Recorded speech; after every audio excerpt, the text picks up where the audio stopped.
இந்திய குடியரசு துணைத் தலைவர் ஜெகப் தன்கர் அரசு முறை பயணமாக புதுச்சேரிக்கு வருகை புரிந்தார். புதுச்சேரி விமான நிலையத்தில் வந்து இறங்கிய அவரை மாண்புமிகு துணைநிலை ஆளுநர் திரு கைலாசநாதன், மாண்புமிகு முதலமைச்சர் திரு ரங்கசாமி ஆகியோர் பொன்னாடை போர்த்தி பூங்கொத்து கொடுத்து நினைவு பரிசை வழங்கி வரவேற்றனர். மாண்புமிகு சட்டப்பேரவைத் தலைவர் திரு செல்வம், மாண்புமிகு உள்துறை அமைச்சர் திரு நமச்சிவாயம், மாண்புமிகு வேளாண் துறை அமைச்சர் தேனி ஜெயக்குமார்,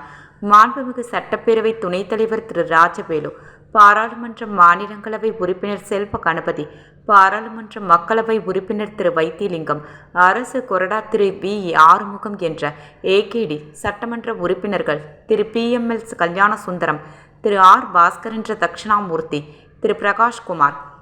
திரு சிவசங்கர், வைத்தியநாதன், வெங்கடேசன், ராமலிங்கம், அசோக் பாபு தலைமை செயலர் திரு சரத் சவுகான், காவல்துறை தலைமை இயக்குனர் திருமதி ஷாலினி சிங்,